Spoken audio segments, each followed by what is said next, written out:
Cette année de terminale est une année charnière pour notre développement, que ce soit personnellement ou pour nos études. Nous avons la chance d'avoir un programme scolaire riche en enseignements qui nous forme en tant que citoyens et nous permet de développer une culture générale indispensable pour notre parcours. Nos spécialités, l'histoire, géographie, géopolitique, sciences politiques, ainsi que les sciences économiques et sociales, nous donnent cet enseignement riche en savoir, car la compréhension du passé de son pays est primordiale en tant que citoyen. Nous avons eu la chance, avec l'initiative de notre professeur principal, Madame Lefebvre, et grâce aux subventions du ministère des Armées, de pouvoir effectuer un voyage scolaire à Strasbourg dans le cadre du programme d'histoire-géographie et d'EMC. L'objectif de ce voyage était de découvrir les vestiges de la Seconde Guerre mondiale, notamment dans des musées militaires, mais aussi de prendre conscience des atrocités de l'Holocauste.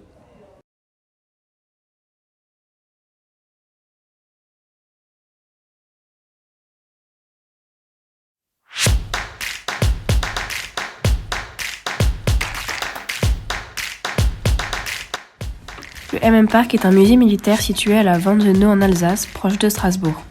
Le fondateur, Erich Kaufmann, est passionné d'histoire. Il a créé sa propre collection, qui est l'une des plus importantes d'Europe.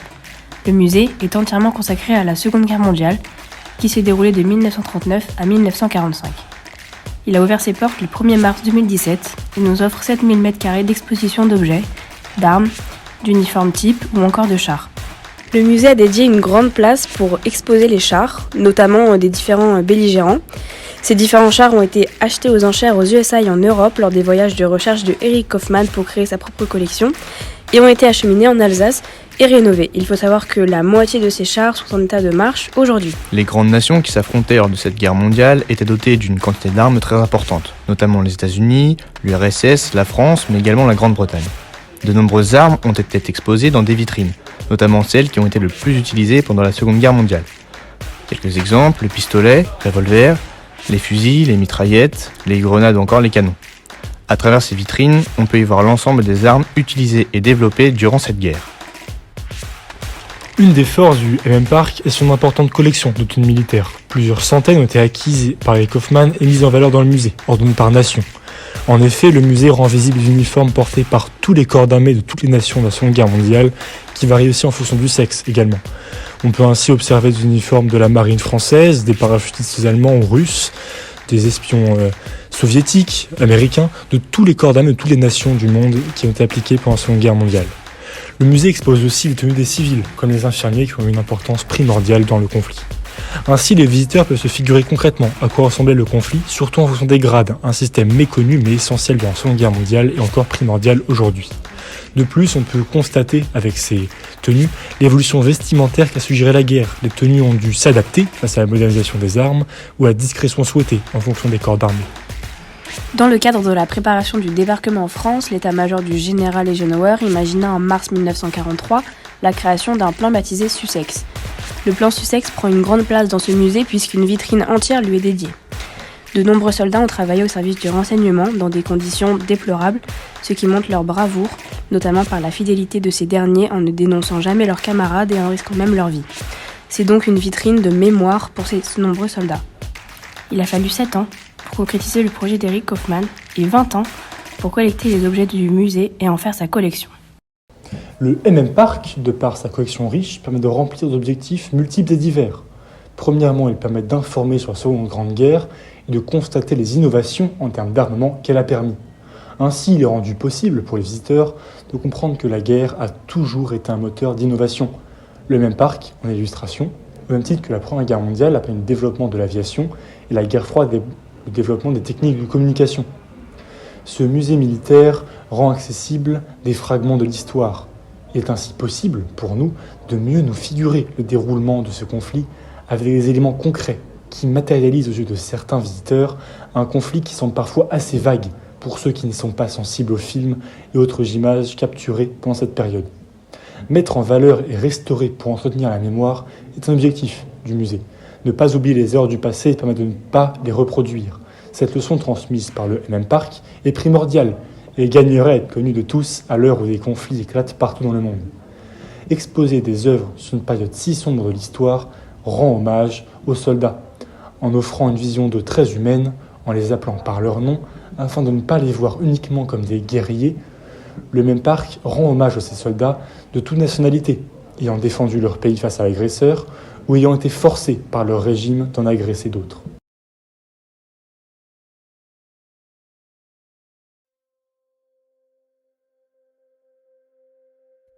ce matin au cœur du massif des Vosges, plus précisément à 800 mètres d'altitude, dans le seul camp de concentration situé sur le sol français actuel, le Struthof. Le Struthof est un camp de concentration nazi implanté en 1941 sur le territoire alsacien annexé par l'Allemagne nazie. En mars 1941, Heinrich Himmler ordonne d'implanter sur le site un camp de concentration pour exploiter la roche au profit des grands travaux du Reich. Le camp est situé en altitude pour cacher les activités atroces des nazis. Entre 1941 et 1945, environ 52 000 prisonniers sont enregistrés au camp principal et dans son réseau de camps annexes. Le Struthof est le seul camp de concentration établi par les nazis sur le territoire français actuel. Malgré sa taille réduite, le camp de concentration du Struthof est l'un des plus meurtriers. 50% des prisonniers y ont trouvé la mort. On estime entre 17 000 et 18 000 le nombre de morts dans le camp et dans son réseau de sous-camps.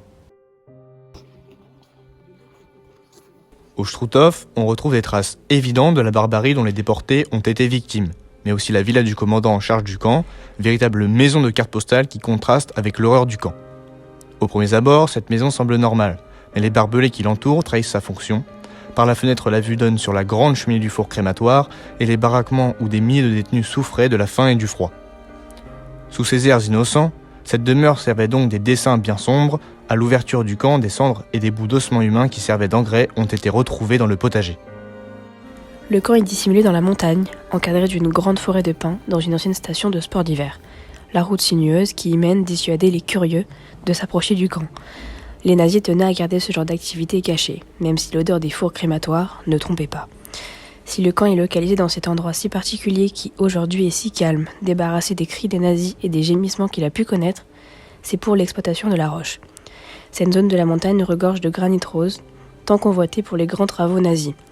Les déportés constituaient donc une main-d'œuvre idéale et gratuite. À l'approche du camp, après avoir franchi le mémorial construit plus récemment, le grand portail massif dénote avec le paysage. Bien qu'il ne soit pas d'origine et ait été conçu pour des films, la pancarte qui indique camp de concentration du Struthof reste d'origine. 3 couches de barbelés et de grillages, ainsi que des miradors, marque l'importance pour le régime allemand que les détenus ne s'évadent pas. Car pendant longtemps, même après la guerre, les activités concentrationnaires, mais surtout d'extermination des nazis, sont restées cachées. Dans le camp, on trouve aujourd'hui des éléments ayant appartenu aux détenus. Des vêtements, des chaussures, des lettres. Nous avons aussi pu observer les baraquements qui ont échappé à démolition.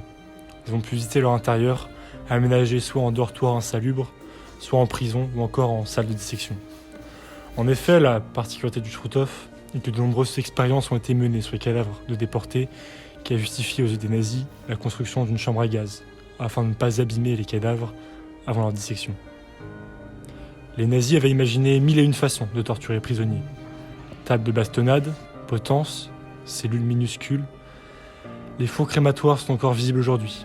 Leurs bouches noires ont une histoire bien sombre qui a créé chez chacun de nous un profond malaise. Dans cette pièce, l'ambiance était pesante. La guide n'a même pas pu y entrer. Cette pièce a un passé trop douloureux et honteux pour l'humanité.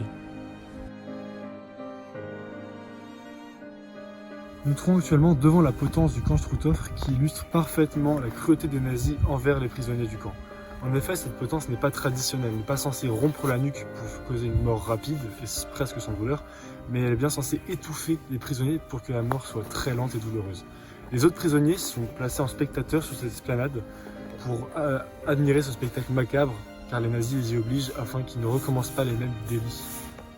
Une grande structure de béton blanc en forme de flamme avec un personnage incrusté, représentant de toutes les victimes du camp, se dresse au-dessus du Struthof pour rendre un bel hommage. De la même manière, un cimetière commun est mis en place au fond du camp, endroit paisible pour permettre aux familles de se recueillir. Le Struthof est le témoin d'un sombre pan d'histoire dont l'Europe a été victime durant les années 1930. Dans un premier temps, saccagé par ceux qui estimaient que les vestiges de l'Holocauste devaient disparaître pour oublier cette tragédie, le camp de concentration a ensuite été muséifié, conservé en hommage à ceux qui y ont perdu la vie. La conservation de ce camp permet aussi d'instruire les générations du présent, comme ce fut le cas pour notre classe, qui était sensibilisée grâce à cette visite à l'horreur du génocide de la Seconde Guerre mondiale. Ce camp est un gigantesque mémorial à ciel ouvert pour respecter la mémoire des 6 millions de juifs qui ont péri de la main des nazis entre 1939 et 1945. Il permet d'instruire ses visiteurs afin de sensibiliser à la violence qui surgit du racisme, de l'antisémitisme et de la haine.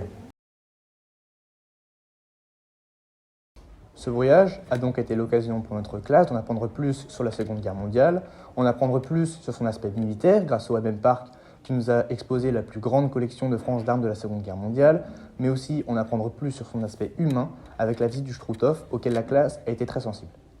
Notre voyage à Strasbourg nous a donc beaucoup appris sur ce conflit qui a bouleversé l'Europe, mais il a aussi été l'opportunité de visiter d'autres lieux culturels comme le Parlement européen ou la vieille ville de Strasbourg.